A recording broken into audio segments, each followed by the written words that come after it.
मैं कोई किसी का मुलाजिम नहीं हूँ निजी, ना किसी के साथ मैंने मुआहदा कर रखा है कि मैं किसी और का वकील नहीं बनूंगा।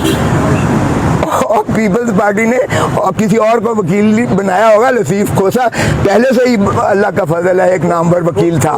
और भाई आप किसी को मना नहीं कर सकते हो कि किसी का वकील क्यों होता है। अगर मुझ पे ये नोटिस दिया जाता है कि आप इमरान खान के वकील क्यों बने हो, तो ये मेरा आईनी और बुनियादी हक है। साइफर को रियासती इशू है तो फिर डूब के मर जाना चाहिए। 25 करोड़ अवाम की गैरत और हमीयत को जिस डोनाल्ड लू ने ललकारा है, हम उसको रियासती पॉलिसी कह रहे हैं। और रियासती पॉलिसी तो ये होनी चाहिए कि डोनाल्ड लू को आपने जो जवाब दिया है डिमोश, आप तकाजा करें कि इसको हुकूमत अमेरिका इसको बर्खास्त करे, डिसमिस करे। ये मैं कहता हूँ ब्यूरोक्रेट्स और जो है सरकारी मुलाजिम और जजेस जो हैं, ये बजाय इसके कि अपना बगैर सूद के ये कर्जे लेते रहें, ये इनको चाहिए कि ये अपने प्रिविलेजेस एंड पर्क्स सारे तर्क कर दें तो पाकिस्तान का कर्जा उतर जाता है। अवाम पर बोझ मत डालें, गरीब गरीब तर होता चला जा रहा है, मर रहा है। लेकिन अगर इन्हें होगा कि ये पैसा मेरा इनके अल्ले तल्लों पर खर्च होगा, और जब इनको ये बावर होगा तो टैक्स भी नहीं देंगे कि हमारे ऊपर डंडे बरसाएंगे, हमारे ही चादर और चार दीवारी को ये जो है पामाल करेंगे। हम या पीटीआई का हिसाब यार इतनी छोटी बात, इतनी बड़ी कौमी बातें हो रही हैं, मुल्क की बातें हो रही हैं, तो मेरी ज़ात को लेके खड़े हो गए हो। और मेरी ज़ात को कोई इस चीज़ की परवाह नहीं है। ये आर्टिकल 17 पढ़ लें, जिसने नोटिस दिया है वो ज़रा कानून और आइन पढ़ ले। और भाई आप किसी को मना नहीं कर सकते हो कि किसी का वकील क्यों होता है। अगर मुझ पे ये नोटिस दिया जाता है कि आप इमरान खान के वकील क्यों बने हो, तो ये मेरा आईनी और बुनियादी हक है। मैं कोई किसी का मुलाजिम नहीं हूँ निजी, ना किसी के साथ मैंने मुआहदा कर रखा है कि मैं किसी और का वकील नहीं बनूंगा।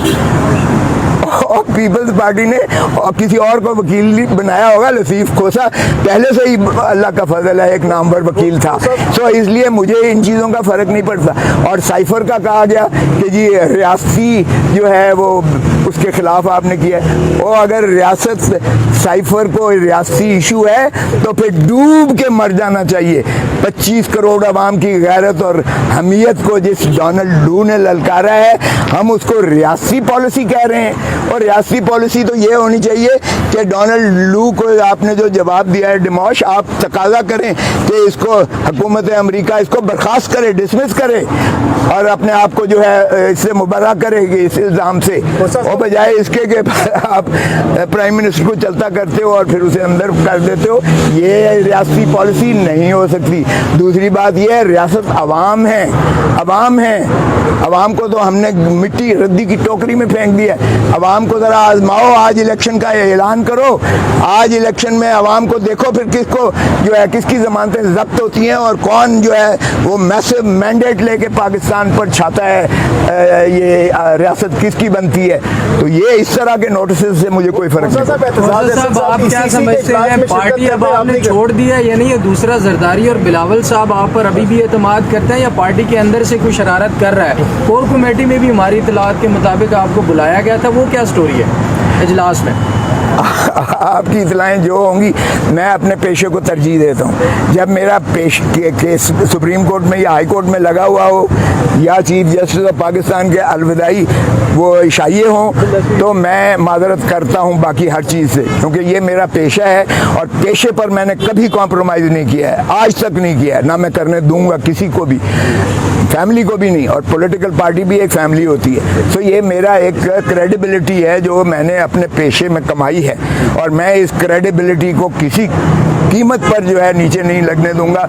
मैं जो इस केस से करता हूँ, मैं दिल से उस केस में घुस जाता हूँ और उसके बाद मैं पैरवी करता हूँ। उसका अल्लाह ही फिर मेरा ज़ामिन होता है और मुझे किसी की परवाह नहीं होती है। से क्या उम्मीदें हैं सर?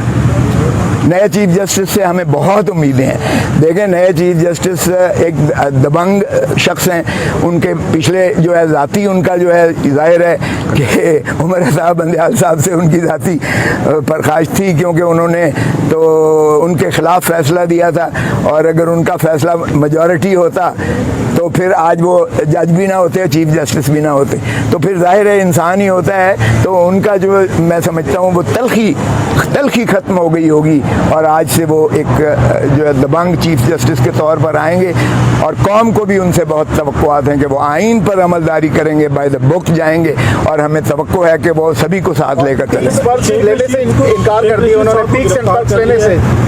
बहुत अच्छी बात है, लेकिन ये ड्रामे की हद तक ना हो। ये बात इफ्तिखार चौधरी ने भी कही थी और उसके बाद आखिर में 2 प्लॉट्स लेकर चले गए थे।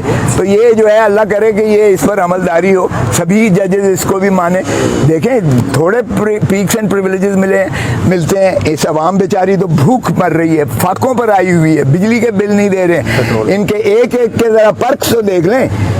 ये मैं कहता हूँ ब्यूरोक्रेट्स और जो है सरकारी मुलाजिम और जजेस जो हैं, ये बजाय इसके कि अपना बगैर सूद के ये कर्जे लेते रहें, ये इनको चाहिए कि ये अपने प्रिविलेजेस एंड पर्क्स सारे तर्क कर दें, तो पाकिस्तान का कर्जा उतर जाता है। अवाम पर बोझ मत डालें, गरीब गरीब तर होता चला जा रहा है, वो मर रहा है। अदालती कार्रवाई पीटीवी पर नशर होने की भी इत्तलात आ रही हैं, इस हवाले से क्या आपको लगता है कि ऐसा होना चाहिए? बहुत अच्छी बात है, मैं कहता हूँ वो ओपन हो, हम तो चाहते हैं ट्रांसपेरेंट हो। जो देखें इंसाफ वो है जो सबको होता हुआ नजर आना चाहिए। इंसाफ या कोई ऐसी पॉलिसी जो है वो बंद कमरों में नहीं होनी चाहिए, मीडिया के ऊपर से पाबंदी खत्म होनी चाहिए। पाकिस्तान का जो 1 करोड़ बाहर बैठा हुआ है, 1 करोड़ हमारा एक्सपैट्रिएट पाकिस्तानी डियास्पोरा, उसको हक के वोट भी दो, उसको हक इलेक्शन लड़ने का वो हक भी दो, उसको हुकूमत बनाने का भी हक दो। क्योंकि अगर 1 करोड़ बंदा आपका अपनी ओनरशिप समझता है तो पाकिस्तान के सारे कर्जे उतर जाएंगे, यकीन करें। लेकिन ओनरशिप दें, पाकिस्तान के अवाम को भी ओनरशिप दें। जब ओनरशिप देंगे ये टैक्स भी देंगे, ये पैसे भी देंगे। लेकिन अगर इन्हें होगा कि ये पैसा मेरा इनके अल्ले तल्लों पर खर्च होगा, और जब इनको ये बावर होगा तो टैक्स भी नहीं देंगे कि हमारे ऊपर डंडे बरसाएंगे, हमारे ही चादर और चार दीवारी को ये जो है पामाल करेंगे, हमारी ही औरतों को, हमारे ही बच्चों को, बच्चियों को ये उठाकर लेकर जाएंगे, तो अदलिया की तस्दीक करेंगे, अदालत को भी नहीं मानेंगे, तो फिर कौन भाई टैक्स देगा, कौन पैसे लेके आएगा इस मुल्क में? सो मैं समझता हूँ कि आप बहाल करें जमहूरियत को, एतमाद करें अवाम पर, जमहूर है ही इसी का नाम, आइन को बहाल करें, इंशाअल्लाह पाकिस्तान तरक्की करेगा। Thank you.